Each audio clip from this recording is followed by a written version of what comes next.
Special function number 2 is similar in that we only have two terms, but this time if you notice we have x squared minus 5x, and we don't have that c term. So the first thing we're going to do is similar to last time, but this time we're going to add 0. And I'm just going to add that right onto the end here. Step 2 says we still need to set up our t-chart. Oops, I apologize. Let's try that again.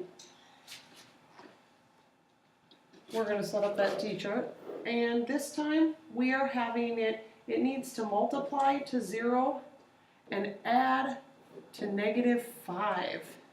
And so we're going to kind of work backwards a little bit, because since anything really can multiply to 0 as long as one of the terms is 0, I see that it needs to add to -5, so I'm going to use -5 automatically as one of my terms. And I know if I multiply -5 times 0, I get 0, and -5 plus 0 does give me -5.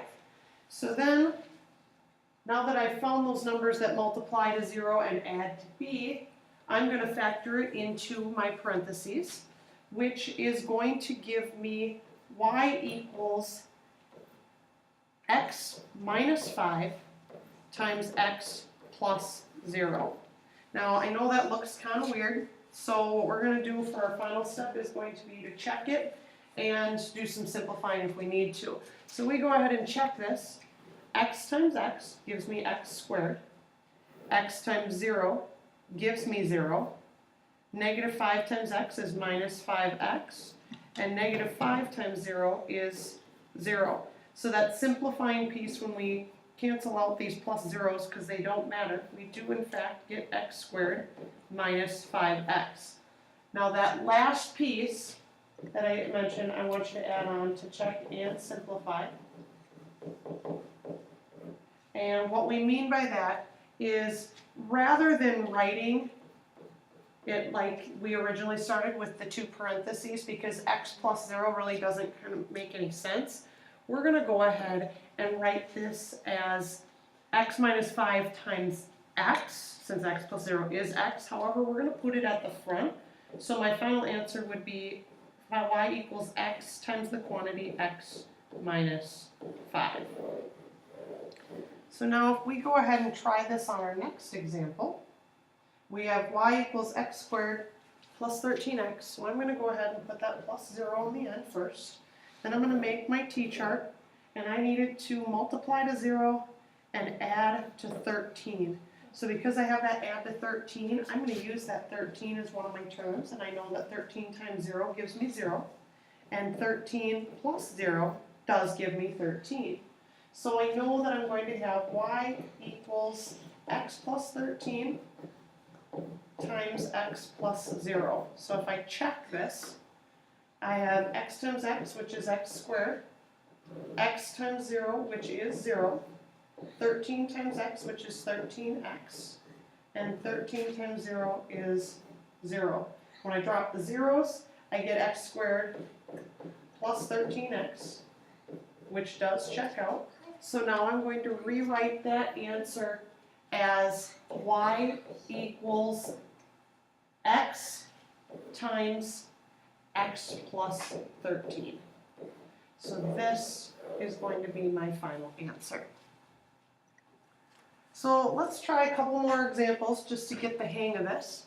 So once again, I'm going to have you pause the video, try these two problems out, and then play through the video to check to see how you did.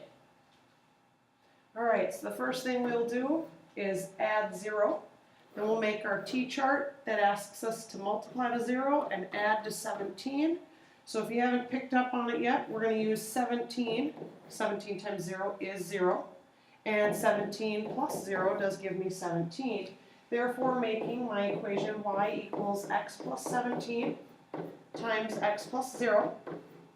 And then when I go ahead and check this, x times x is x squared. X times 0 is 0.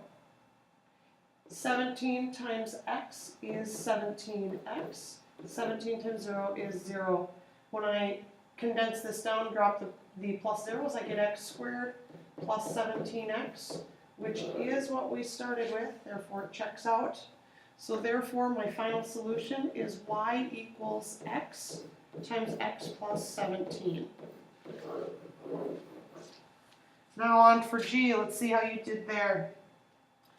We're going to add the plus 0 on the end, then make our t-chart. That'll multiply to 0 and add to negative 22. And so I'm going to use negative 22 times 0, because I know that negative 22 plus 0 is negative 22.